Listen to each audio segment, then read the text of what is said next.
할렐루야. 주님께서 우리를 사랑하셔서 큰 은혜 주시고 우리에게 새 생명 주시고 하나님의 자녀 삼아 주신 거룩하고 복된 주일입니다. 오늘 이 예배를 통하여 그 은혜에 대한 큰 기쁨과 감사가 충만하게 차고 넘치는 이 시간이 되기를 간절히 소망합니다.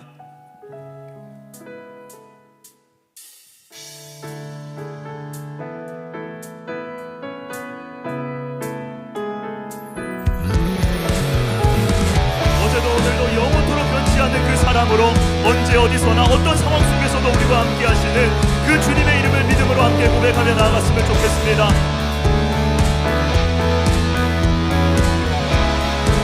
찬양합니다. 주 이름 찬양, 주 이름 찬양. 풍요의 강물을 흐르는 풍요한 땅에 살 때에 찬양해. 아멘. 주 이름 찬양, 주 이름 찬양. 거칠은 광야와 같은 인생길 걸어갈 때도 주님 찬양해.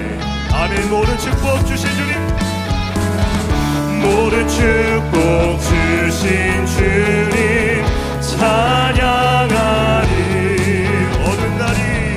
어두운 날이 다가와도 나 아멘. 주 이름을, 주의 이름을 찬양해.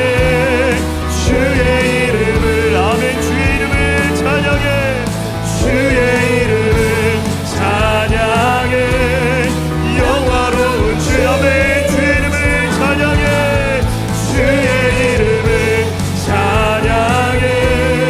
주의 이름을, 아멘. 주의 이름을, 주의 이름을 찬양해. 영화로운 주, 아멘.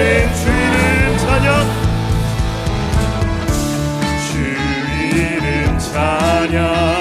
햇살이 나를 비추고 만물이 새롭게 될 때 주님 찬양해. 아멘. 주 이름 찬양, 주 이름 찬양. 가는 길 험할지라도 고통이 따를지라도 주님 찬양. 아멘. 모든 축복 주신 주님, 모든 축복 주신 주님 찬양하리. 어두운 날이 다가와도, 어두운 날이 다가, 아멘. 우리는 주님을 찬양합니다. 주의 이름을, 주의 이름을 찬양해. 주의 이름을, 주의 이름을 찬양해. 영화로 아무도 고백합니다. 주의 이름을 찬양해.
온전한 임재 안에 주님께서 기뻐하시는 모습으로 함께 예배하기를 간절히 소망합니다.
마지막으로 오메가에 나갑니다.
모두 자리에서 일어나셔서 찬양하심으로 주일 예배를 주님께 드리겠습니다.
하나님은 우리의 피난처시요 힘이시니 환난 중에 만날 큰 도움이시라. 하나님이 성중에 계시며 성이 흔들리지 아니할 것이라. 그가 땅끝까지 전쟁을 시게 하시며 활을 꺾고 창을 끄르며 수레를 불사르시는도다. 너희는 가만히 있어 내가 하나님됨을 알지어다. 내가 세계 중에서 높임을 받으리라. 하나님은 영이시니 예배하는 자가 영과 진리로 예배할지니라. 아멘. 사랑하는 성도 여러분, 하나님이 기뻐하시는 예배는 상한 마음과 통회하는 심령이라고 하셨습니다. 이 시간 성령께서 깨닫게 하시는 잘못들을 가지고 진실한 마음으로 각자 입을 열어 참회하는 기도를 드리겠습니다.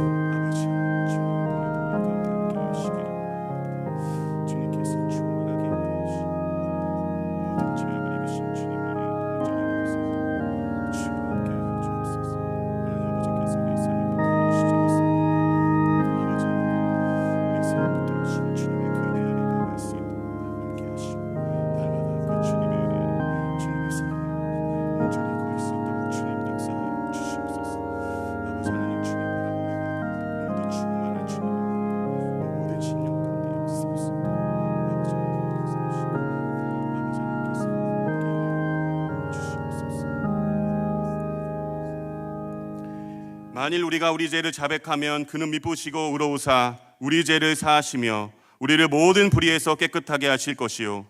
사랑의 주님, 이 놀라운 용서의 은총을 허락하신 것을 감사합니다.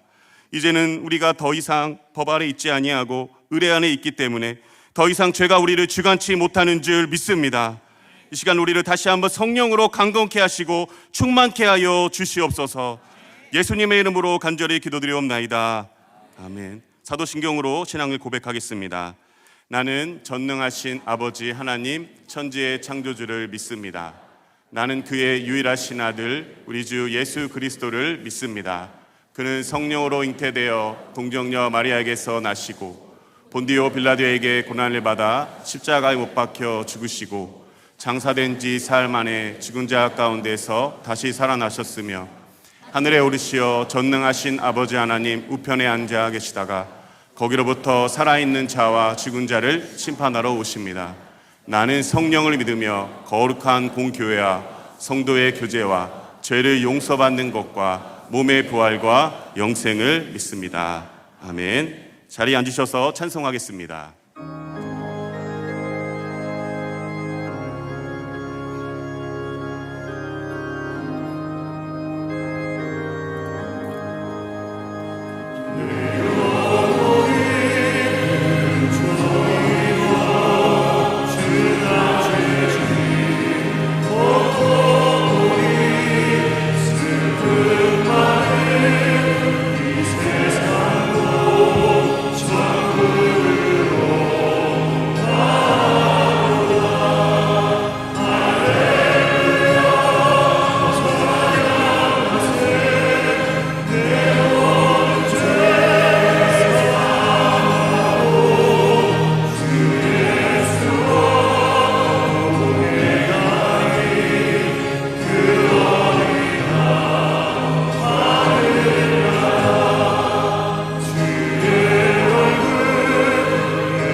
사랑과 은혜가 풍성하신 하나님 아버지, 귀한 주일 저희 마음을 찾아와 주시고 주님을 예배하며 찬양할 수 있는 복된 시간을 허락하시니 진심으로 감사드립니다. 이 자리에 모인 사랑하는 주님의 자녀들이 예배를 드릴 때 주님의 세미한 음성을 들으며 영적으로 더욱 성장하게 하시고 깊은 사랑과 은혜가 넘쳐나는 공동체가 되게 하여 주시옵소서. 사랑의 주님, 오늘 이 거룩한 강단에서 귀한 말씀을 선포하실 신민용 목사님 위에 성령의 기름 부으심을 충만하게 부어 주시옵소서. 목사님의 입술을 통해 선포되는 말씀이 생명의 능력이 되어 여기 모인 모든 성도의 심령을 깊이 꿰뚫고 우리의 삶을 주님의 뜻대로 변화시키는 살아있는 역사가 되게 하여 주시옵소서. 주님의 복음을 땅끝까지 전하기 위해 헌신하는 모든 선교사님들을 기억하여 주시옵소서. 특별히 저희 교회에서 파송한 해외 선교사님들의 영육간의 강건함과 안전을 지켜주시고 그들의 사역 현장마다 주님의 놀라운 구원의 열매가 풍성하게 맺히게 하여 주시옵소서.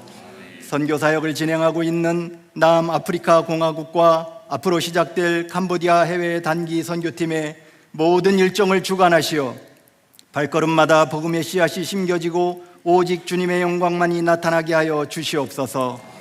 진행되는 미래준비팀의 여름사역 위에 함께 하셔서 우리 자녀들이 예수 그리스도를 인격적으로 만나고 복음 안에서 온전히 변화되는 놀라운 은혜를 경험케 하여 주셔서 다음 세대가 믿음 안에서 든든히 서가게 하여 주시옵소서.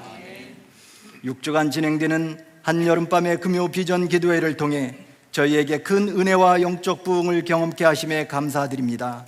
이번 주 말씀을 전하시는 더드림 사랑의 교회 이상훈 목사님에게 하늘의 지혜와 능력을 더하여 주셔서 강단에서 선포되는 말씀이 모든 성도들에게 깊은 위로와 소망 그리고 변화의 능력이 되는 귀한 시간이 되게 하여 주시옵소서.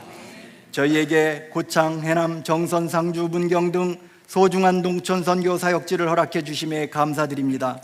비록 열악한 환경 속에서도 복음의 열정을 가지고 각 사역 현장에서 귀한 땀방울을 흘린 성도들의 헌신을 기억하시고 선교지마다 주님의 사랑 안에서 진정한 회복과 부흥의 역사가 강물처럼 흘러 넘치게 하여 주시옵소서.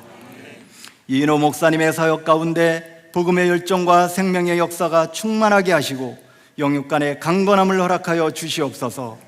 특별히 연구월 기간 동안 말씀 준비와 하반기 목회 사역을 잘 하실 수 있도록 주님께서 놀라운 지혜와 통찰력을 더하여 주셔서 교회를 영적으로 더욱 굳건히 세워가게 하옵소서. 오늘 이 예배를 위해 귀한 헌신으로 섬기는 주차부를 비롯한 모든 손길들과 특별히 찬양으로 하나님께 영광 올려드리는 찬양팀과 임마누엘 찬양대 위에 주님의 풍성한 은혜를 더하시고 저희의 모든 찬양과 고백이 주님께 가장 아름다운 향기요 영광스러운 예물이 되게 하옵소서. 오늘 이 모든 예배의 시작부터 마침까지 주님께 온전히 맡겨드립니다. 오늘 오직 홀로 영광받아 주시옵소서. 이 모든 기도 우리를 구원하신 예수 그리스도의 이름으로 간절히 기도드립니다. 아멘.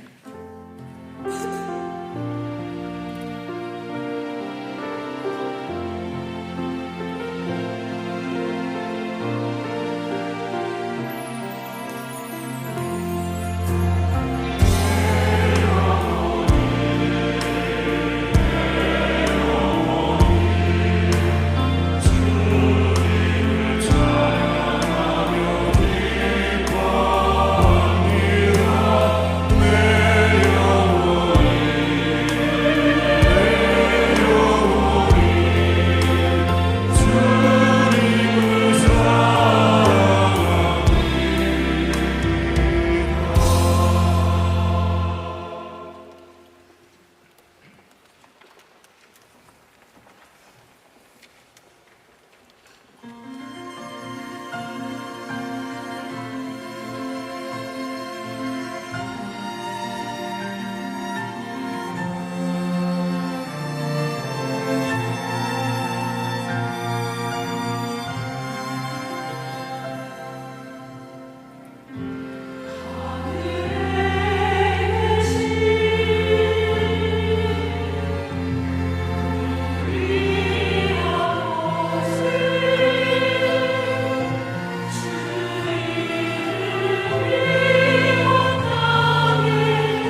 더사랑의 교회 예배에 참여하신 모든 분들을 주님의 이름으로 환영합니다.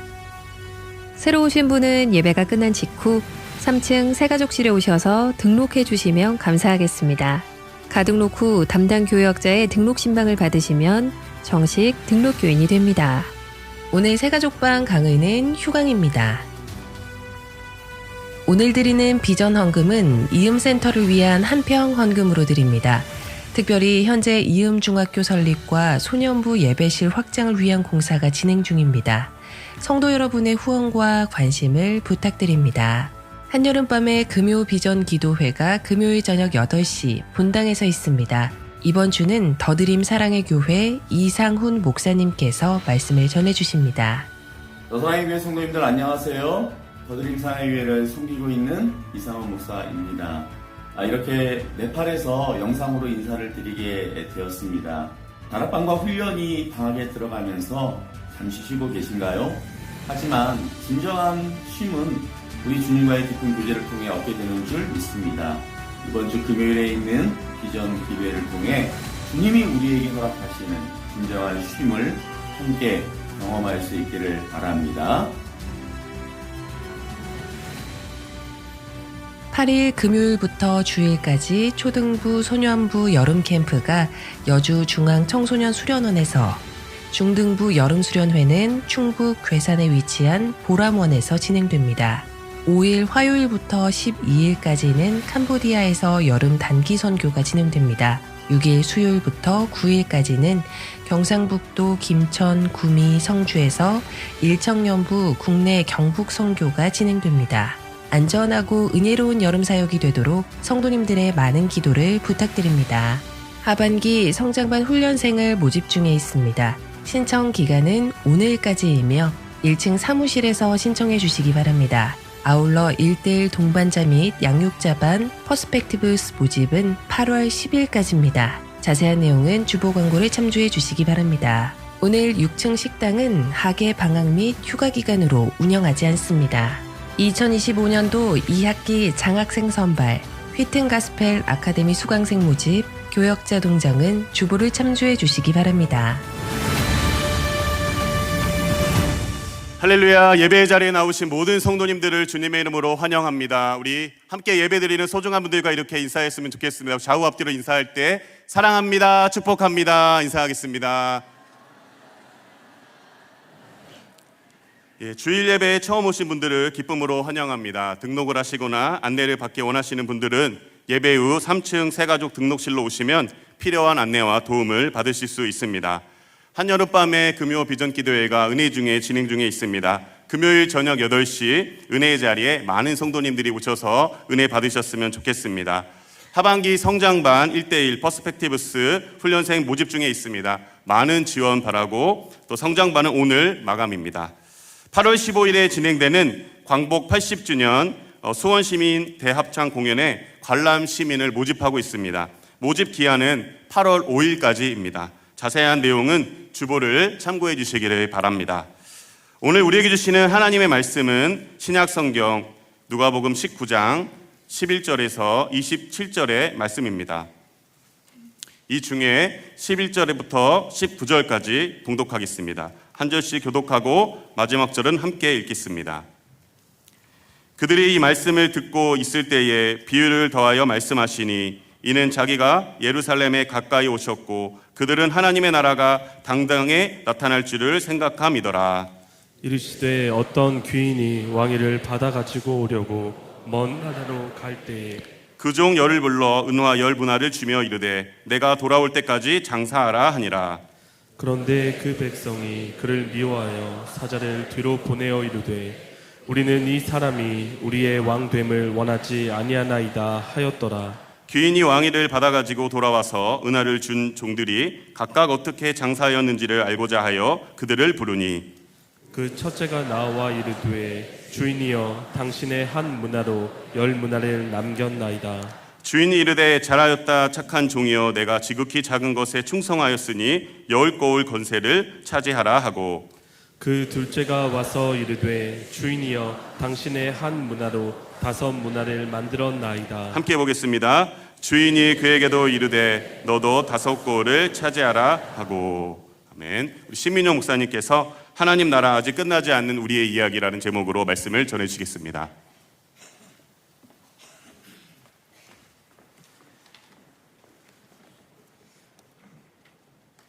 지난 화요일부터 목요일까지 상주로 농촌 선교를 다녀왔습니다. 작년에 이어 올해도 제가 농촌 선교 갈 때마다 우리 팀만의 구호를 만들어서 함께 믿음으로 외치고 선포하는데요. 이번에도 기도하면서 어떤 구호를 만들어서 함께 믿음으로 외칠까 이렇게 고민하다가 하나님께서 이런 마음을 주셨습니다. 잘하고 있습니다. 잘할 겁니다. 이렇게 구호를 정하고 믿음으로 매번 모임 때마다 또 우리가 또 서로를 만날 때마다 또 현장에서도 이렇게 선포하며 외쳤습니다. 민수기 14장에 보니까 너희 말이 내 귀에 들린 대로 내가 그대로 이루어 줄 것이다 이렇게 주님께서 말씀해 주셨잖아요.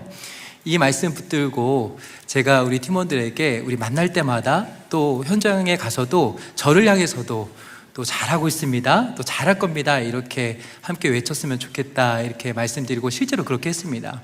근데 참 신기한 일이 벌어졌어요.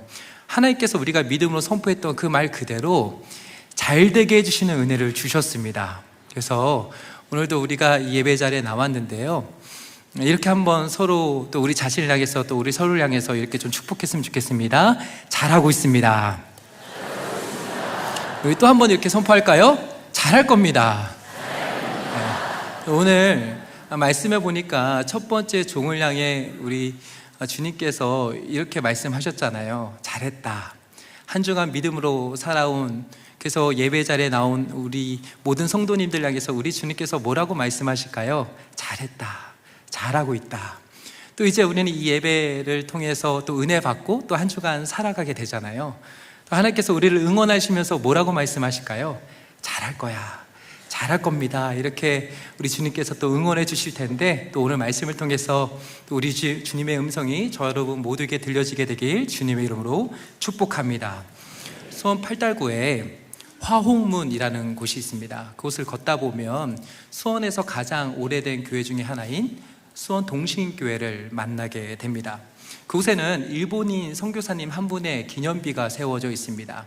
이분이 누구냐면 노리마츠 선교사님이세요. 이번에 기독교 다큐 영화인 무명이라는 영화의 주인공 중에 한 분이신데요, 일본인 개신교 최초의 선교사님이십니다. 1895년 명성황후 시해 사건인 을미사변이 발생했습니다. 선교사님께서 자신의 나라가 저지른 이 만행을 알게 됩니다.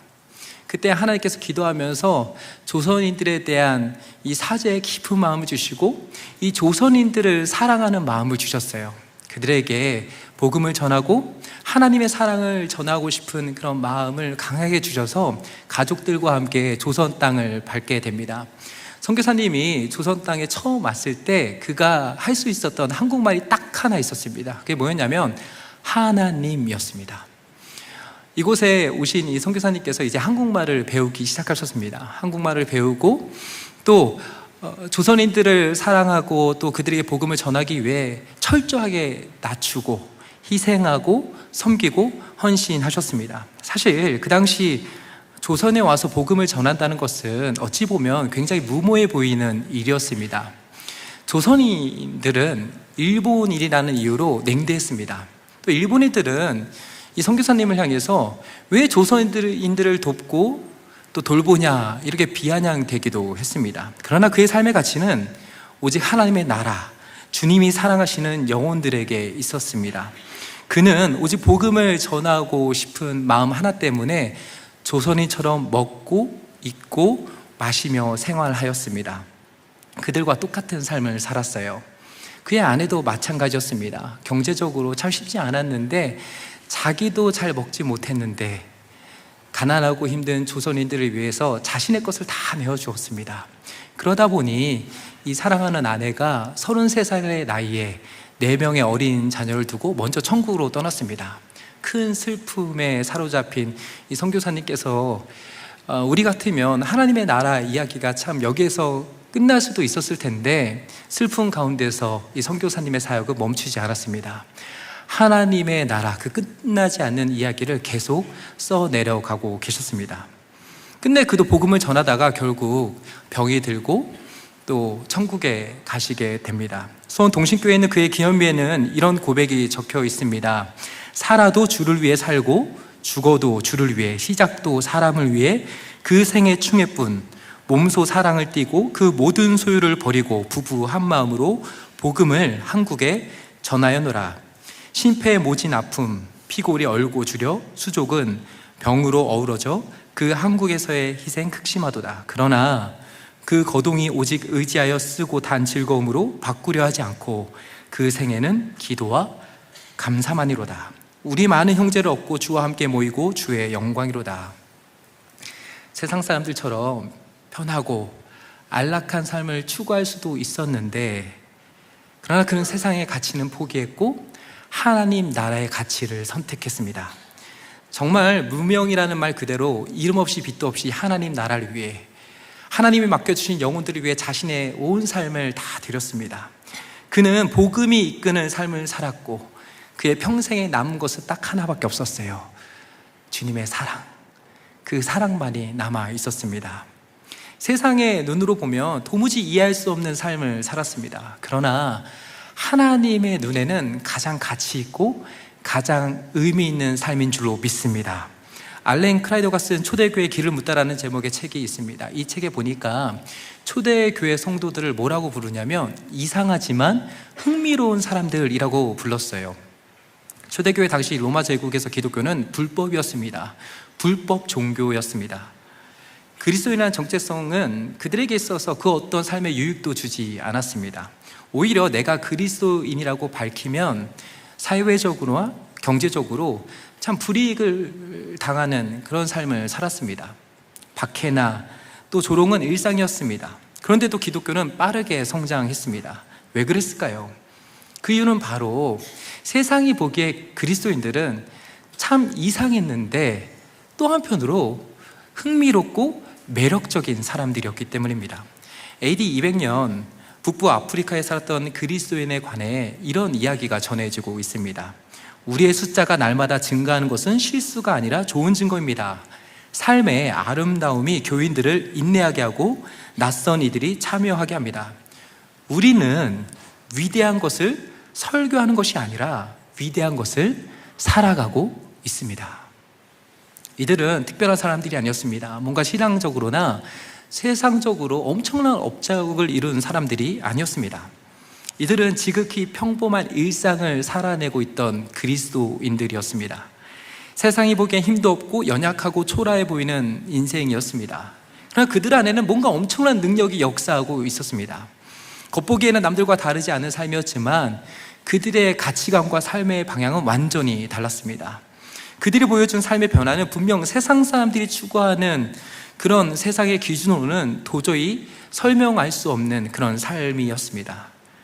그들의 삶은 세상의 가치가 아니라 하나님 나라의 가치로 움직여지는 삶이었습니다.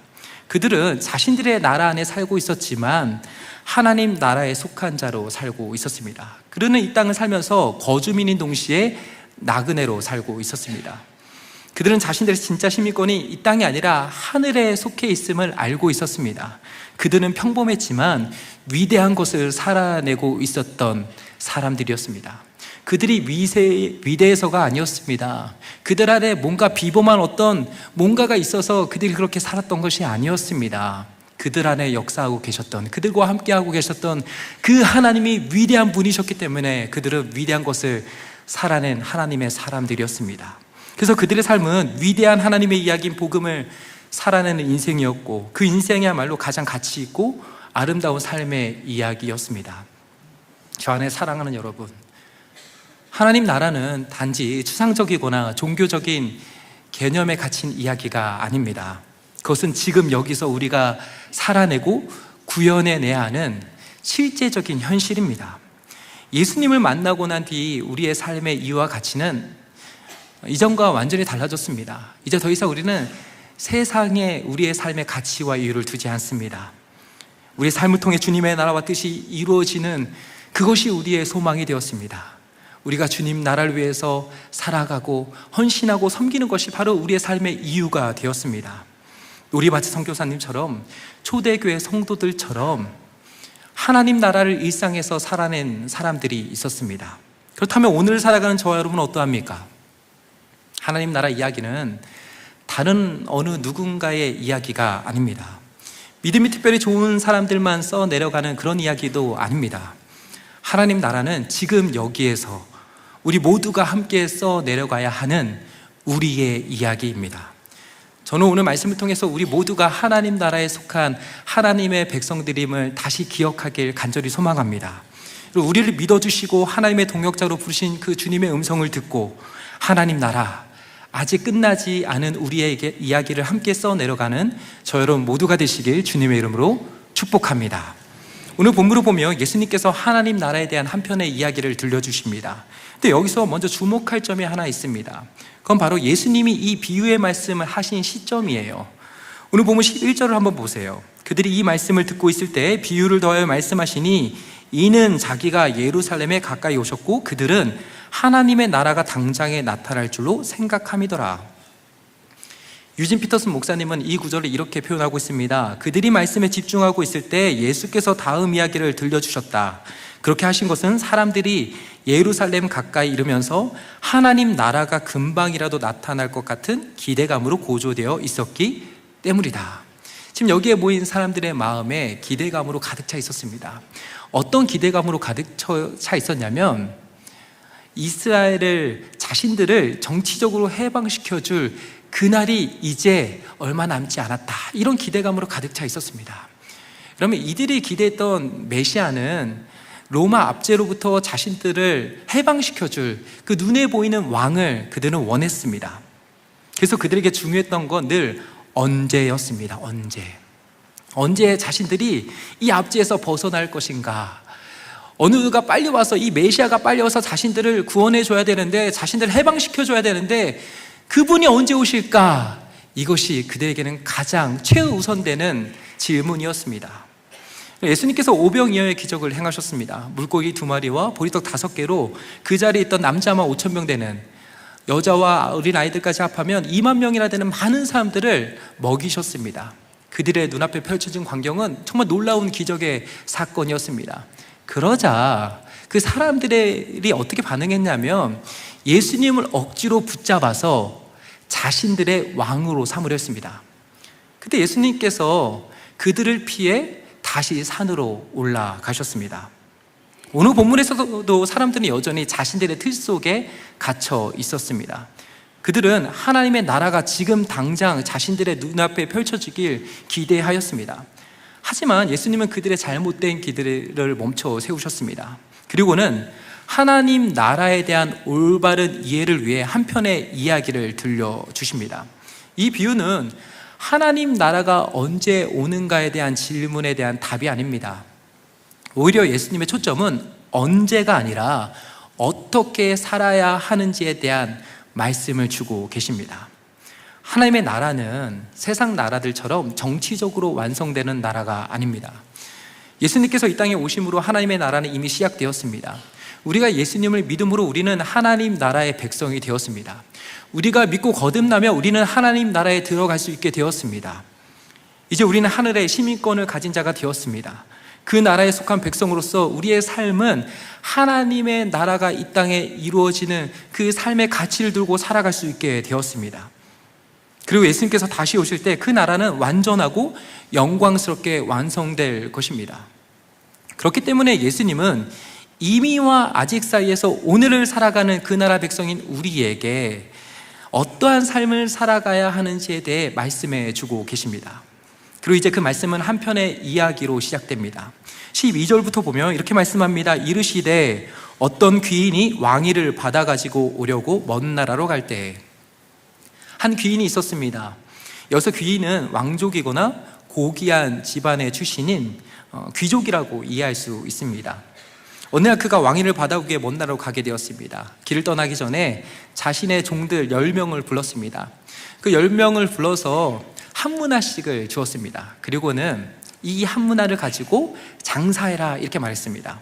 그 당시 문화가 어느 정도의 화폐를 가지고 있었냐면 일반 노동자의 한 3달 혹은 4달치의 월급을 의미합니다. 이것을 우리가 잘 아는 달란트로 좀 바꿔 말하면 한 문화는 한 달란트의 60분의 1 정도의 가치가 되는 금액이었습니다. 그러니까 많다고 보기에도 좀 애매하고 적다고 보기에도 좀 애매한 그런 돈이었습니다. 근데 문제는 그 다음이었어요. 이 돈을 맡기면서 이 주인이 뭐라고 말했냐면 내가 돌아올 때까지 이 돈을 가지고 장사하라는 것이었습니다. 이것은 단순한 제안도 부탁도 아니었습니다. 장사를 할 수 있으면 해보고 안 되면 말아라, 이런 식의 이야기도 아니었습니다. 잘 보관해 놓아라, 이렇게 말씀하지도 않으셨습니다. 사실 어떤 면에서 보면 이 마태복음 25장에 나오는 이 달란트의 비유처럼 좀 많은 돈을 주고 장사해 보라고 하면 좀 더 설득력이 있었을 텐데, 지금 이 돈은 장사하기에는 사실 좀 부족한 그런 애매한 돈이었습니다. 근데 우리 이 말씀에 나오는 이 귀인, 이 주인은 아주 명확하게 이야기합니다. Do business입니다. 하라는 거예요. 가만히 있지 말고 장사를 하라는 것입니다. 그런데 여기서 문제가 하나 생겼습니다. 오늘 본문 14절을 보면 이렇게 말씀합니다.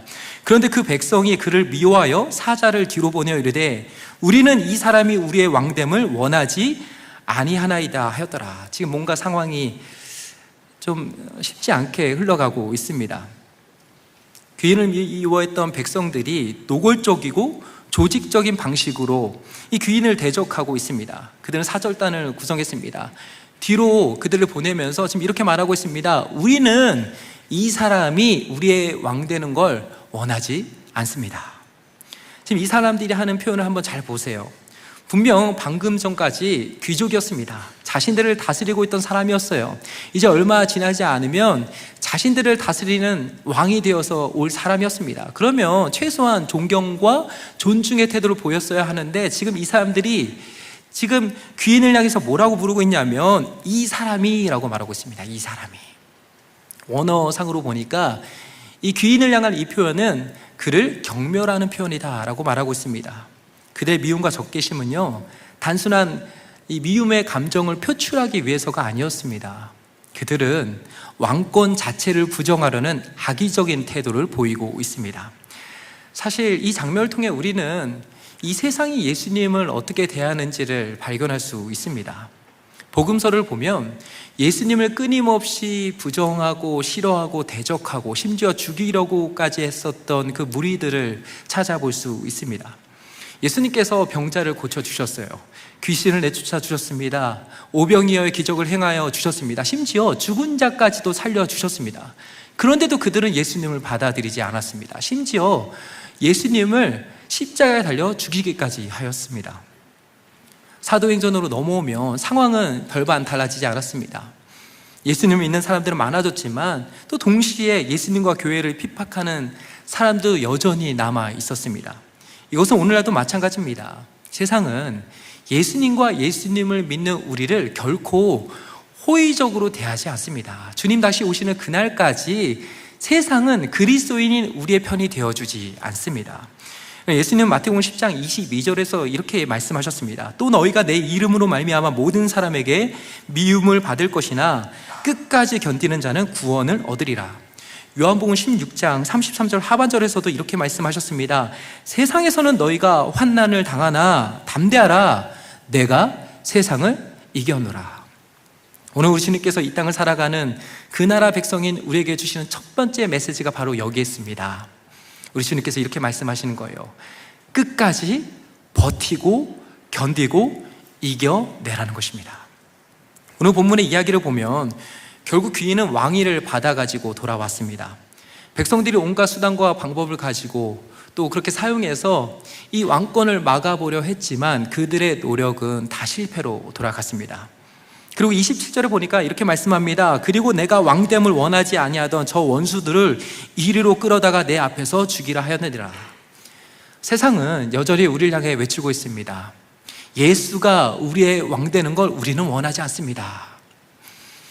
예수님을 우리의 왕으로 삼고 우리 인생의 주인으로 삼고 살아가는 우리를 향해서 세상은 때로는 달콤한 유혹으로, 때로는 거칠고 강한 음성으로 우리에게 말합니다. 너희가 인정하고 너희가 믿는 예수는 절대로 이 세상의 왕이 될 수 없다고 말합니다. 우리의 왕이 될 수 없다라고 소리치고 있습니다. 그러나 우리는 알고 있습니다. 지금도 살아 역사하시는 우리 주님께서 반드시 다시 오십니다. 그날에 우리 모두는 보게 될 것입니다. 끝까지 버티고 견디고 이겨냈던 성도의 삶이 맞았음을, 우리가 그렇게 살아갔던 것이 맞았음을 우리는 그때 확인하게 될 것입니다. 그러면서 주님께서 다시 오시는 그날에 우리 모두는 승리의 함성을 외치게 될 것입니다. 주 안에 사랑하는 여러분, 때로 우리의 삶은 주님이 계시지 않는 것처럼, 주님이 일하시지 않는 것처럼 느껴질 때가 있습니다.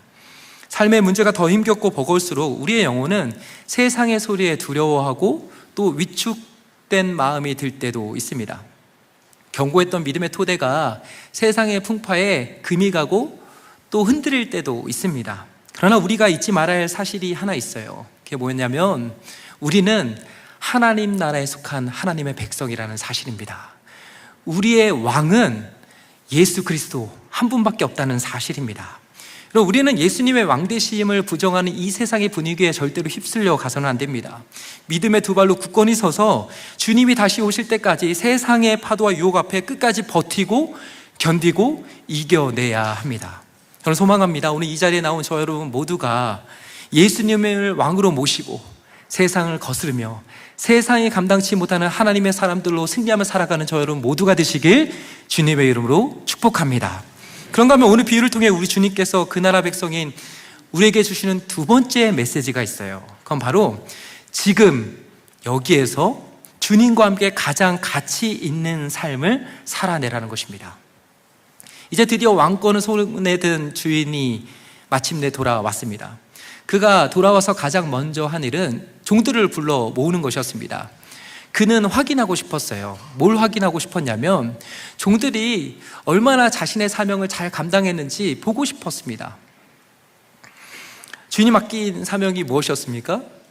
자기가 준 그 한 문화를 가지고 장사를 잘 해보라는 것이었습니다. 물론 구체적인 장사 방식이나 목표 수익을 정해주지는 않았습니다. 매뉴얼이나 지침도 없었습니다. 다만 주인은 종들을 믿었습니다. 종들마다 각자 성향과 기질, 은사는 분명 다 달랐을 것입니다. 그러나 주인은 믿었어요. 그들이 가진 개성과 지혜, 능력과 판단을 신뢰했습니다. 똑같이 시작했어도 그들이 가진 능력치에 따라, 장사 수완에 따라 결과는 달라질 수 있었습니다.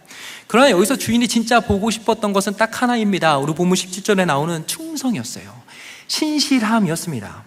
우리 본문 17절에서 주인은 첫 번째 종을 칭찬하면서 이렇게 말합니다. 주인이 이르되 잘하였다 착한 종이여, 내가 지극히 작은 것에 충성하였으니 10골 권세를 차지하라고. 세번역 성경으로 보니까 이 구절 이렇게 표현하고 있습니다. 주인이 그에게 말하였다 착한 종아 잘했다, 내가 아주 작은 일에 신실하였으니 10골을 다스리는 권세를 차지하여라. 주인은 투자 대비 높은 성과를 이룬 이 첫 번째 종을 칭찬하고 있지 않아요. 한 문화에서 10문화를 남긴 이 종을 향해서 10문화를 남겼으니 잘했다, 지금 이렇게 말하고 있지 않습니다. 오히려 이렇게 말해요. 네가 아주 작은 일에 충성했다, 네가 아주 작은 일에 신실했다, 이렇게 말하고 있습니다. 그러니까 주인이 이 종에게 기대했던 건 뭐였냐면 그가 주인에게 보여주는 이 마음의 중심이었습니다. 주인과의 관계에서 그가 보여주었던 충성됨, 신실함을 그에게 높은 점수로 보여주었던 것입니다. 첫 번째 종은 주인이 자신을 믿어준 만큼 자신도 주인이 맡겨준 사명에 대해 끝까지 책임감을 가지고 성실히 감당해내었습니다. 그 어떤 상황 속에서도 포기하지 않았어요. 분명 포기할 수 있는 그런 상황이 있었을 수도 있었을 텐데 첫 번째 종은 절대로 포기하지 않았습니다. 어제의 삶에 만족하고 오늘은 게으르고 나태한 삶을 살아내냐, 그렇지도 않았습니다. 그에게 있어서 오늘은 주님이 맡겨주신 사명을 충실히 감당해내는 가장 가치 있는 시간이었습니다. 이제 막 걸음마를 시작한 아기에게 그 어떤 부모님도 좀 잘 뛰어봐라 이렇게 원하지 않습니다. 그 아기가 일어나서 자신이 할 수 있는 최선을 다해서 온 힘을 다해서 그 걸음마를 내디우면 부모님은 어떻게 합니까? 그 모습으로 가장 행복해합니다. 가장 기뻐합니다. 그 아이가 이제 초등학교에 들어갑니다. 그러면 초등학교에 들어간 아이를 향해서 대학생 수준을 요구하지 않습니다. 부모님은 초등학교 1학년에 들어간 그 아이가 초등학교 1학년 수준에 맞춰서 최선을 다해서 살아가는 것, 그것을 기대하고 원하고 있습니다. 주 안에 사랑하는 여러분, 이것은 오늘날 우리도 마찬가지예요. 하나님은 우리의 현재 상황과 위치를 다 알고 계십니다. 우리의 믿음의 수준도 하나님이 다 알고 계십니다. 우리를 향한 주님의 기대는요, 우리가 할 수 있는 만큼 부르신 그 삶의 자리에서 주님을 향한 충성됨, 신실함을 보여주는, 그것을 우리 주님께서 원하고 기대하시는 것입니다. 언제 그렇게 해야 합니까? 바로 지금이에요. 나중이 아닙니다. 바로 지금 그렇게 해야 되는 것입니다. 어디에서 해야 됩니까? 우리의 삶의 현장입니다. 우리의 삶의 현장에서 우리는 하나님 나라를 살아내야 하는 것입니다. 하나님 나라는요, 언젠가 먼 훗날 이루어질, 그냥 꿈에만 있는 그런 이야기가 아닙니다. 지금 여기에서 주님과 함께 주어진 삶을 충실하게 감당하는 저와 여러분을 통해 하나님의 나라는요, 오늘 이곳에 임하게 되는 것입니다. 이번에 제가 농촌 선교를 다녀오면서 하나님께서 참 특별한 은혜를 많이 주셨습니다. 무더운 날씨 속에서 하나님께서 각자 또 주어진 그 사명의 자리에서 정말 최선을 다해서 섬겼고, 또 하나님께서 그런 섬김의 자리에서 우리 모두에게 각자에게 필요한 은혜를 많이 주셨어요. 특히 이번에 저희 팀에는 아이들이 많이 왔습니다. 부모님과 함께 많은 아이들이 선교에 동참해 주었습니다. 제가 처음에 아이들이 많이 온다는 소식을 들었을 때 참 좋았는데 한편으로는 걱정이 됐습니다. 어른들이 와야지 사역을 좀 많이 할 수 있었을 텐데 아이들이 와서 뭘 할 수 있을까, 이런 생각을 했어요. 그러다가 이제 기도하면서 그래도 방학 때 부모님의 손을 잡고 오는 아이들이 이들이 진짜 가치 있는 부르심, 가장 행복한 부르심이 무엇인지를 좀 경험했으면 좋겠다라는 마음이 들었어요. 그래서 저희 팀에서 제가 말하면서 이번에 우리 아이들 단 한 명도 예외 없이 다 마을 전도팀에 속해서 전도하러 나갑니다, 이렇게 말했어요. 그리고는 농촌 선교 현장에 도착했습니다. 첫째 날이 되었어요. 이제 마을 전도팀이 이제 떠나기 전에 선물과 그리고 전도지를 이렇게 다 포장했습니다. 그리고 이제 아이들 3, 4, 5 다 모여서 어른들과 함께 두 손에 이 전도지와 또 선물을 가득 들고 마을로 떠났어요. 참 신기한 일이 벌어졌습니다. 우리는 전도 훈련 많이 받고 전도 잘하는 사람들이 전도의 열매를 많이 거둘 거라고 생각하잖아요. 그런데 마을 어르신들이 이 아이들을 보면서 너무 기뻐하는 거예요. 이 아이들이 전도하러 다니는데 이 더운 날씨에 왔다고 정말 기특해하면서 어른들이 줄 때는 잘 안 받아들여도 이 아이가 주는 거 받는 거예요.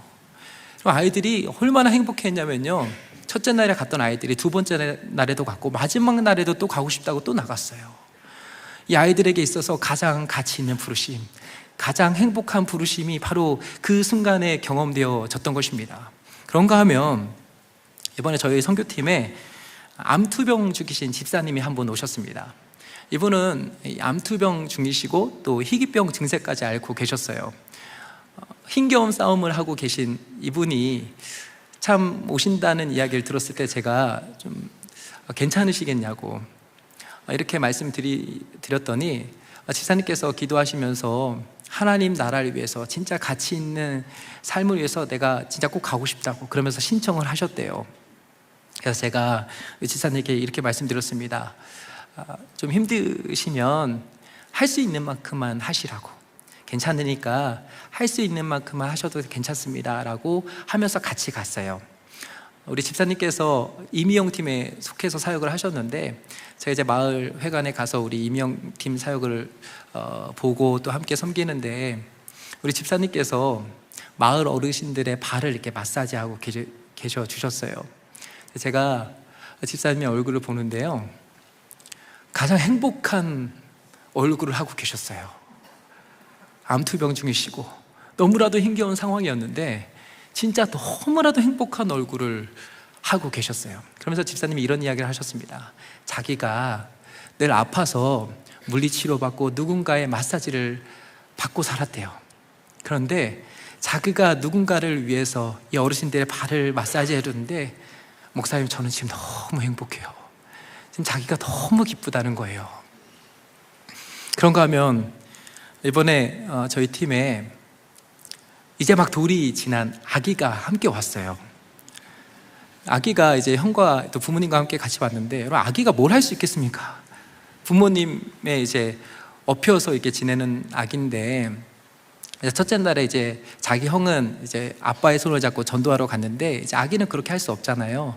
그래서 이제 부모님과 엄마와 함께 이제 할 수 있는 또 이제 사역을 하고 있었는데, 두 번째 날에 저희가 이번에 처음으로 이제 마을 어르신들과 또 우리 성도님들, 그 교회 성도님들을 모시고 함께 저녁 식사를 하고 좀 함께 예배도 드리고 이랬으면 좋겠다라는 생각을 해서 프로그램을 좀 만들었습니다. 그래서 저희가 저녁 시간이 되어서 이제 어르신들이 오시는데, 제가 생각했던 것보다 너무 많은 분들이 오셨어요. 그러니까 한 번 식사를 하시는데 또 그 다음 분들이 오시니까 그 자리를 비워야 되잖아요. 그래서 먼저 식사를 하신 분들이 이제 본당에 가 계셨습니다. 근데 어르신들이 이제 다른 분들이 다 드실 때까지 기다려야 되니까 그 자리가 적막한 거예요. 근데 그때 갑자기 이 아이가 아장아장 걷기 시작했습니다. 근데요, 참 제가 신기한 일이 벌어졌습니다. 어른들이요, 손뼉을 치면서 너무 좋아하시는 거예요. 잘한다고. 제가 어떤 마음이 드는지 아세요? 이 아이가 지금 선교에 가장 중요한 역할을 하고 있다. 와, 진짜 제가요, 이 적막함을 어떻게 해결했어야 되는데 이 아이 한 명으로 어른들이 너무 기뻐하셨어요. 너무 좋아하셨어요. 그래서 제가 이런 마음이 들었습니다. 우리 각자가 부르신 그 자리에서 주님의 사명을 신실하게 감당할 때 하나님의 나라가 저 멀리 있는 것이 아니라 지금 이곳에 임하게 되는 것이구나. 찬송가 438장 우리가 아까 불렀잖아요. 찬송가 438장에 보면 가사가 이렇게 나오잖아요. 내 영혼이 은총 입어 중한 죄짐 벗고 보니 슬픔 많은 이 세상도 천국으로 화하도다. 2절 한번 보세요. 주의 얼굴 뵙기 전에 멀리 뵈던 하늘나라 내 마음속에 이뤄지니 날로 날로 가깝도다. 이제 하이라이트가 3절에 나옵니다. 높은 산이 거친 들이 초막이나 궁궐이나, 그 다음 뭐예요? 내 주 예수 모신 곳이 그 어디나 하늘나라. 여러분, 하늘나라, 하나님 나라 어디 있습니까? 내 주 예수 모신 곳이 바로 하늘나라입니다. 저 안에 사랑하는 여러분, 하나님 나라는 다른 데 있지 않아요. 내 주 예수 모신 곳이라면 그곳이 높은 산이든 거친 들이든 학교든 직장이든 가정이든 도시든 농촌이든 그곳이 바로 하나님 나라인 줄로 믿습니다. 여러분, 그렇기 때문에 하나님 나라를 살아가는 우리의 일상은 바로 하나님 나라가 이루어지는 삶의 현장입니다. 폴 트립이라는 사람이 있어요. 이분이 이런 이야기를 하셨습니다. 하나님 나라를 위해 사는 것은 곧 그리스도를 위해 사는 것이다. 주님과 함께 주님이 맡겨주신 사명을 신실하게 충성함을 감당할 때 우리는 우리의 삶의 자리에서 하나님 나라를 경험할 수 있게 됩니다. 그렇게 오늘 보면 17절 하반절에 보니까 첫 번째 종을 칭찬했던 이 주인이 이렇게 말합니다. 10골 권세를 차지하라 하고, 그 다음 19절에서도 두 번째 종을 향해 이렇게 말합니다. 주인이 그에게도 이르되 너도 5골을 차지하라 하고, 언뜻 보면 신실하게 섬겼던 또 충성했던 이 종들에게 이 주인이 상을 주는 것처럼 보여요. 보상의 개념으로 지금 마을을 주는 것처럼 보이는데, 공동 번역 성경과도 새 번역 성경으로 보니까 다스리는 권세라고 표현하고 있습니다. 그러니까 이 마을을 준 게 아니라 마을을 다스리는 권세를 주었다, 이렇게 말하고 있습니다. 방금 전까지 이 종의 신분은 어떤 신분이었습니까? 말 그대로 종이었습니다. 근데 지금 이제 이 종을 주인이 높여서 뭘 하라고 말씀하고 있어요? 이 마을을 다스려라, 지금 이렇게 말하고 있습니다. 주 안에 사랑하는 여러분, 하나님께서는요 낮은 자를 높여주십니다. 하나님께서는 작은 일에 순종하는 우리를 높여주세요. 교만한 자가 아니라 겸손한 자를 들어 사용하십니다. 아무도 주목하지 않은 무명의 삶이었다 할지라도 하나님은 그의 인생을 기억하십니다. 하나님 나라에서 그 가치를 인정해 주십니다. 오늘 사는 성도인 우리의 삶의 가치와 의미가 바로 여기에 있는 거예요. 우리는 평범한 일상을 살아가고 있습니다. 뭔가 엄청난 하나님 나라를 위해서 엄청난 업적을 이루어내지도 않았습니다. 그러나 오늘 살아가는, 또 오늘 살아내는 성도인 우리를 향해 우리 주님은 말씀하시는 거예요. 내가 다 안다는 거예요. 내가 다 알고 너의 인생의 가치와 의미를 내가 인정하고 있다고 말씀하고 있는 것입니다. 주 안에 사랑하는 여러분, 하나님은 저와 여러분의 인생을 통해 아름다운 하나님 나라의 이야기를 쓰고 계십니다. 그 이야기는 멀리 있지 않아요. 지금 여기에서 우리가 주님을 모시고 주님과 함께 살아가는 바로 이 자리에서 시작됩니다. 내 주 예수 모신 곳, 그 자리에서 주님이 맡겨주신 그 부르심에 순종할 때, 가장 행복한 부르심, 가장 가치 있는 부르심에 순종할 때 우리는 지금 여기에서도 하나님의 나라를 경험하게 될 줄로 믿습니다. 이제 오늘 예수님의 비유를 통해 그 나라 백성이 우리에게 주시는 주님의 마지막 메시지를 함께 살펴보기 원합니다. 마지막 메시지는 바로 이것입니다. 나의 왕국에서 벗어나 그리스도의 왕국으로 나아가라는 것입니다. 우리 본문 20절로 넘어가면 이전과도 다른 분위기가 이제 흘러가게 됩니다. 이번엔 세 번째 종이 주인 앞에 옵니다. 그는 한 문화를 조심스럽게 꺼내며 이렇게 말합니다. 주인님, 여기 있습니다. 당신이 나에게 맡겨준 돈을 내가 수건으로 잘 싸서 이렇게 안전하게 보관해 두었습니다. 이렇게 말합니다. 그러면서 21절에 그 이유에 대해서 이렇게 말합니다. 이는 당신이 엄한 사람인 것을 내가 무서워함이라. 당신은 두지 않은 것을 취하고 심지 않은 것을 거두나이다. 여기서 엄한 사람이라고 표현할 때 이 표현을 원어로 보니까요, 가혹하고 무자비한 사람이라는 뜻이 담겨 있습니다. 공동 번역 성경으로 보니까요, 지독한 분이라고 표현하고 있습니다. 지금 세 번째 종은요, 완전히 삐뚤어진 시각으로 주인을 바라보고 있습니다. 주인을 바라보는데 이 종의 마음에는요, 왜곡된 두려움이 자리 잡고 있었습니다. 존경과 사랑에서 비롯된 경외심이 아니었어요. 그에게 있어서 주인은 무자비한 착취자였고 냉혹한 장사꾼이었습니다. 제임스 에드워즈라는 분이 계십니다. 이분이 이 세 번째 종에 대해서 연구하면서 이렇게 설명하고 있어요. 종은 자신의 나태함을 위한 방어 기제로서 왕에게 자신의 괴팍함을 투사하고 있다. 주인에 대한 종의 그림은 자기 묘사이며 왕에 대한 그의 비난은 자기 비난이다. 종은 자신의 게으름과 나태함을 덮기 위해서 나름의 정당한 이유와 변명을 만들어내고 있습니다. 그러다 보니 자신이 아닌 왕에게 모든 잘못을 뒤집어 씌우고 있습니다. 근데 여기서 진짜 문제는 누구에게 있었습니까? 왕에게 있었어요? 아니었습니다. 바로 자기 자신에게 있었습니다. 사실 이 종은 처음부터 주인의 말에 불순종했습니다. 주인은 분명히 말했습니다. 이 돈을 가지고 장사해라. 그러니까 종에게 선택지는 딱 두 개밖에 없었습니다. 이 말을 듣고 순종하냐, 아니면 불순종하냐, 이 두 개밖에 없었어요. 첫 번째 종과 두 번째 종은 순종했어요. 근데 마지막 이 세 번째 종은 불순종했습니다. 그러면서 자신의 불순종을 덮고자 말도 안 되는 자기 변명을 늘어놓고 있는 것입니다. 결국 세 번째 종에게 있어서 그의 왕국의 주인은 바로 자기 자신이었습니다. 아무리 그럴싸한 말로 포장해도 그는 자기 자신이 만들어 놓은 자신의 왕국에서 벗어날 수 없었습니다. 이런 상황 속에서 오늘 세 번째 종을 향해 주인은 이렇게 말합니다. 22절입니다. 주인이 이르되 악한 종아, 내가 내 말로 너를 심판하노니 너는 내가 두지 않은 것을 취하고 심지 않은 것을 거두는 엄한 사람인 줄로 알았느냐. 여기 보니까 주인이 이 세 번째 종의 실체를 낱낱이 드러냅니다. 그러면서 이렇게 말해요. 악한 종아, 이렇게 말합니다. 주인은요, 이미 알고 있었습니다. 그의 마음의 뿌리가 어디에 있었는지를 다 알고 있었어요.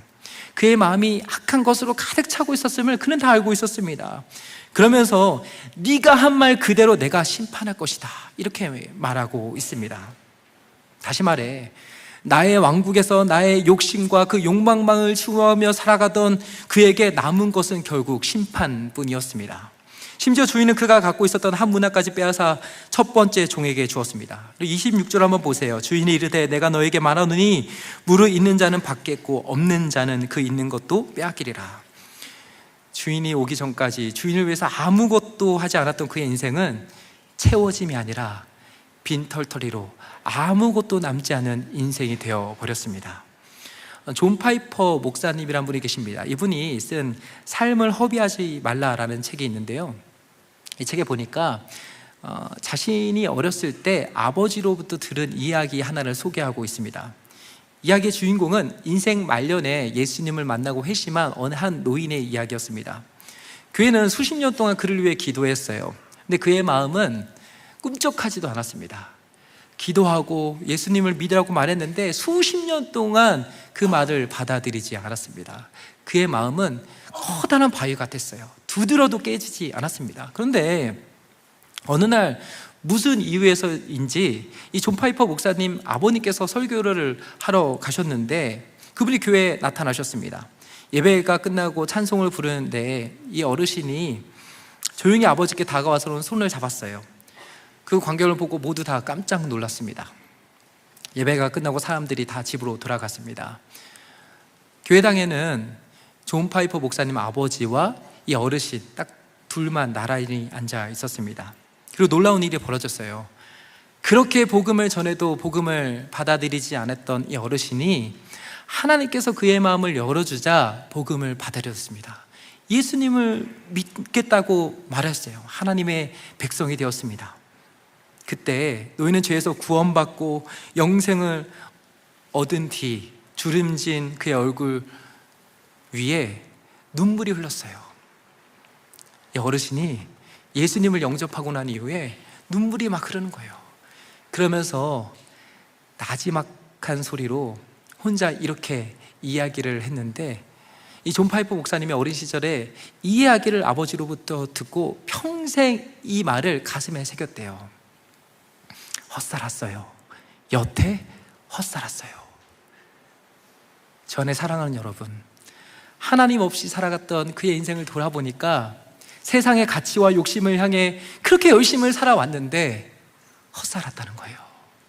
자기가 그렇게 이 세상의 성공 방식을 추구하며 살아왔는데 이렇게 돌아보니 헛살았다는 거예요.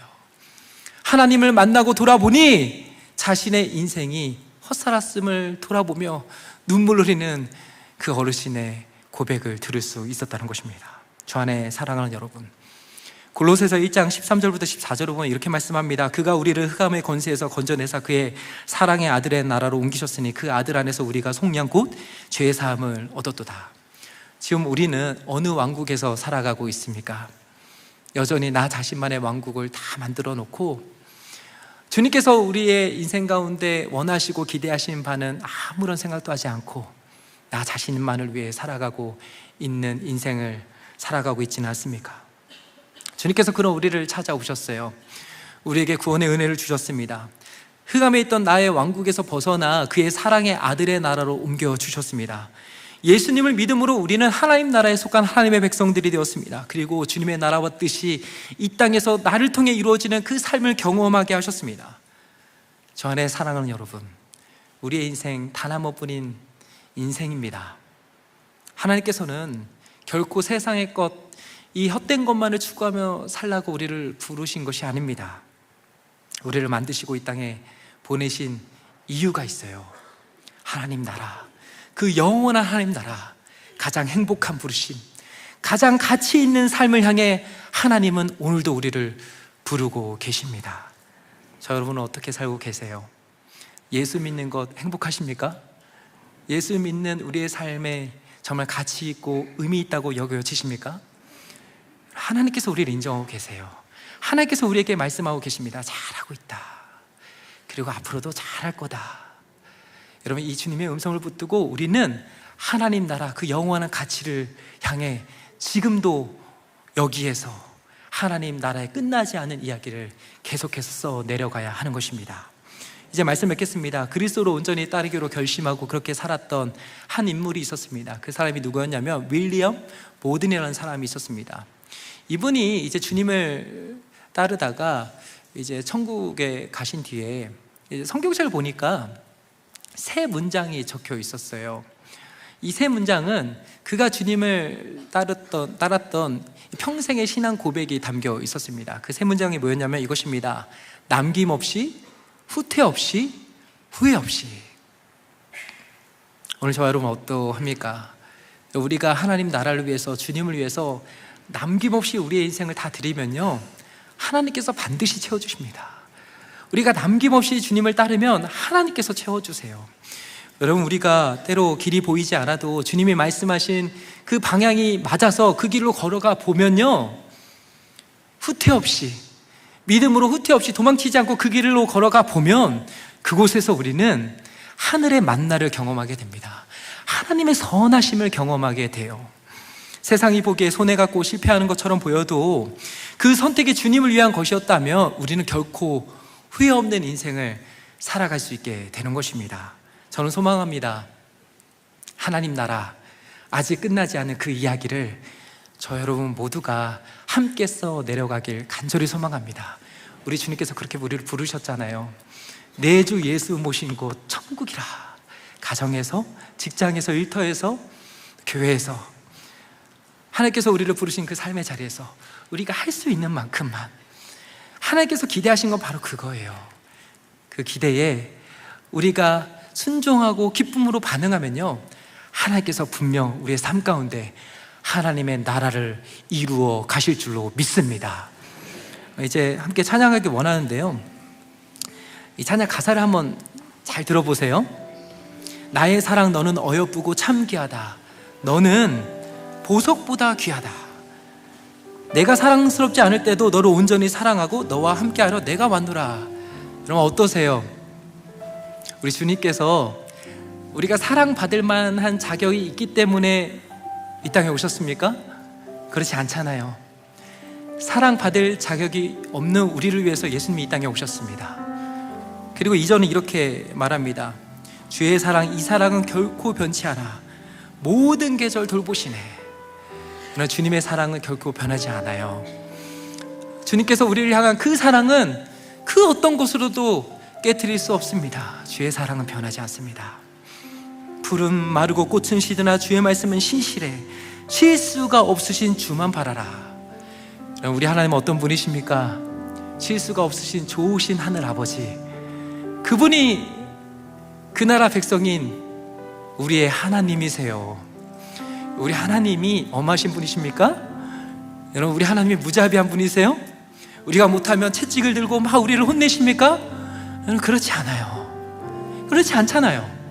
하나님은 우리를 끝까지 버티고 견뎌내고 이겨내며 살아가는 우리를 찾아오셔서 이길 힘을 주세요. 두려워하는 우리를 향해 두려움 없는 믿음을 주십니다. 거룩히 살아갈 힘이 없는 우리를 향해 우리 주님이 어떻게 하시는 줄 아세요? 하늘 문을 여시고 하늘에 힘을 주십니다. 오늘 예배가 바로 그런 시간이에요. 오늘 예배를 통해 우리에게 주시는 하나님의 은혜가 무엇입니까? 하나님, 이 땅을 살아가면서 거룩히 살아갈 힘이 필요합니다. 두려움 없는 믿음이 필요합니다. 주님, 그 힘을 주시옵소서. 그 두려움 없는 믿음을 주시옵소서. 그래서 우리 오면 이렇게 부릅니다. 주님의 나라와 뜻이 나의 삶 속에 임하시네. 주님 알기를, 주만 보기를 소망해 거룩히 살아갈 힘과 두려움 없는 믿음 주실 나의 하나님, 그 완전한 사랑 찬양해. 저 안에 사랑하는 여러분, 지금까지 잘 오셨죠? 믿음으로 버티고 견디고 이겨내며 여기까지 잘 왔잖아요. 주님께서 부르시는 그날까지 여러분, 우리 끝까지 잘 버텨냅시다. 우리 함께 잘 견뎌냅시다. 함께 잘 이겨냅시다. 하나님 나라 아직 끝나지 않은 그 이야기를 써내려가며 가장 행복한 부르심, 가장 가치 있는 부르심에 우리 순종하며 한번 가봅시다. 한번 가보면 거기서 만나게 될 거예요. 맞았구나. 목사님 진짜 맞았네요. 저도 그렇게 살겠습니다. 우리 함께 하나님의 나라를 써내려가며 세상이 감당치 못하는 하나님의 사람들로 살아가는 저 여러분 모두가 되시길 주님의 이름으로 축복합니다. 우리 같이 한번 좀 찬양할 텐데요, 이 찬양 같이 고백하도록 하겠습니다. 나의 사랑 너는 어여쁘고 참 귀하다. 나의 사랑 너는 어여쁘고 참 귀하다. 너는 보석보다 귀하다. 내가 사랑스럽지 않은데 너를 온전히 사랑하고 너와 고백합니다. 주의 사랑, 이 사랑은 주의 사랑, 이 사랑은 결코 변치 않아 모든 계절 돌보시네. 푸른 마르고 꽃을 심으나 주의 말씀은 시시네. 실수가 없으신 주만. 우리 같이 한번 이렇게 고백할 거예요. 주님의 나라와 뜻이, 주님의 나라와 뜻이 나의 삶 속에 임하시며 주님 알기를 주만 보기를 소망해. 그러나 주님, 우리에게 힘이 필요합니다. 거룩히 살아가림과 거룩히 살아갈 힘과 두려움 없는 믿음 주신 나의 하나님. 완전한 사랑 주님의 나라와 뜻이, 그 주님의 나라와 뜻이 이루어지길. 주님의 나라와 뜻이 나의 삶 속에 임하시며 주님 알기를 주만 보기를 소망해. 주님, 그러나 주님, 거룩히 살아가는 힘이 필요합니다. 거룩히 살아갈 힘과 두려움 없는 믿음 주신 나의 하나님. 완전한 사랑 마지막으로 주님의 나라와 뜻이, 그 주님의 나라와 뜻이, 주님의 나라와 뜻이 나의 삶 속에 임하시며 주님 알기를 주만 보기를 소망해. 거룩히 살아가는 힘과 두려움 없는 믿음 주옵소서. 거룩히 살아갈 힘과 두려움 없는 믿음 주신 나의 하나님. 완전한 사랑 찬양해. 주신 말씀 붙들고 함께 기도 제목 읽을 텐데요. 우리 한번 같이 읽을까요? 시작. 주님, 그 어떤 상황 속에서도 그 나라의 백성으로서 끝까지 믿음으로 버티고 견디고 이겨내게 하소서. 아멘. 주님, 그 나라 백성으로서 지금 여기에서 주님과 함께 가장 가치 있는 삶을 살아내게 하소서. 아멘. 주님, 남김없이 후퇴 없이 후회 없이 하나님 나라 아직 끝나지 않은 우리의 이야기를 기쁨으로 써 내려가게 하소서. 아멘. 주신 말씀 붙들고 함께 기도하도록 하겠습니다. 기도하겠습니다. 주님, 우리가 그 나라 백성으로 살아갈 수 있는 힘을 주셔서 감사합니다. 우리가 가장 가치 있는 삶을 향해 나아가게 하시네 감사합니다. 평범한 일상을 살아가는 우리에게 주님께서 우리를 부르시고 가장 행복한 부르심, 그 부르심의 자리에서 주님이 주시는 그 기쁨과 하늘의 행복을 누리며 살아가게 하시네 감사합니다. 하나님의 나라, 그 나라가 먼 나라 이야기가 아니라 지금 우리의 삶에 매주 예수 오시고 주님과 함께 동행하는 그 나라, 그 하나님 나라가 나의 삶의 이야기가 되게 하여 주시옵소서.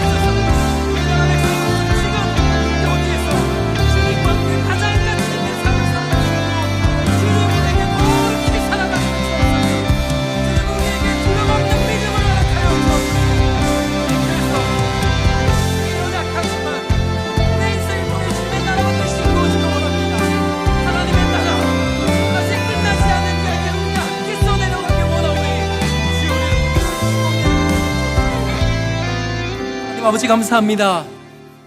그렇습니다, 주님. 우리를 찾아오시고 은혜 주셔서 참 감사합니다. 가장 행복한 부르심으로 우리를 불러주셔서 참 감사합니다. 평범한 일상을 살아가는 우리가 위대한 것을 설교하는 자가 아니라 위대한 것을 살아내는 우리의 인생 될 수 있도록 주님 은혜를 베풀어 주시옵소서. 하나님 나라, 그 영원한 가치, 그것을 맛본 자만이 아는 그 하나님 나라의 가치, 그 가치를 향해 지금도 믿음으로 버티고 견디고 이겨내게 하여 주시옵소서. 거룩히 살아갈 힘을 주시고 두려움 없는 믿음을 주셔서 오늘 하루도 잘하고 있다, 잘할 수 있다라고 칭찬해 주시고 격려해 주시고 응원해 주시며 힘을 주시는 그 주님과 함께 가장 가치 있는 삶을 살아내는 우리 모두가 될 수 있도록 지금 축복하여 주시옵소서. 이 시간 주님 앞에 귀한 예물을 올려드립니다. 주일원금 11조 감사원금 등 다양한 제물을 드린 예물을 우리 주님께서 기뻐 받아주시고 주님이 원하시는 곳에 아름답게 쓰여지게 하옵소서. 우리 성도님들의 형편을 가장 잘 아시는 주님, 그들의 필요를 채워주시고 날마다 성령님과 함께 동행하는 복된 삶 살아가게 하옵소서. 여름 사역이 진행되고 있습니다. 수련회와 성교회 가운데 큰 은혜를 주시고 주의 나라와 뜻이 온전히 이루어지게 하여 주옵소서. 감사드리며 살아계신 예수 그리스도 이름으로 간절히 기도드리옵나이다. 아멘. 이 시간 준비하신 예물을 하나님 앞에 올려드리겠습니다.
모두 자리에 일어나셔서 신실하게 우리를 이끄시는 하나님께 찬양하겠습니다.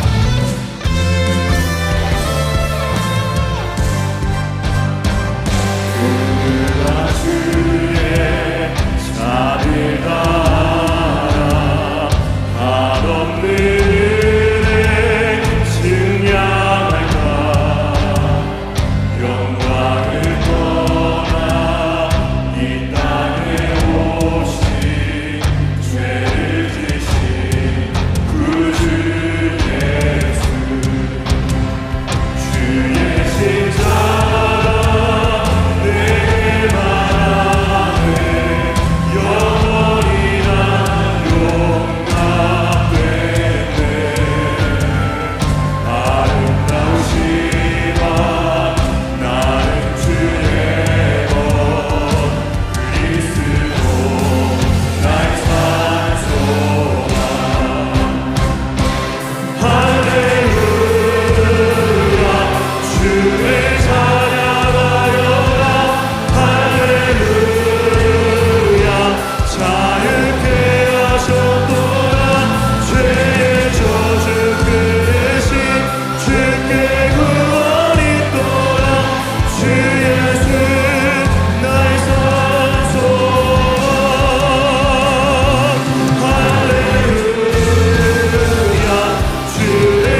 구주 예수 그리스도의 은혜와 하나님 아버지의 크신 사랑과 성령 하나님의 위로 동안 함께 하심의 은혜가 하나님 나라를 위해 지금 부르신 삶의 자리에서 가장 가치 있는 삶을 살아내길 다짐하는 모든 주의 백성들 가운데 이제로부터 영원토록 함께 계시길 간절히 축원하옵나이다.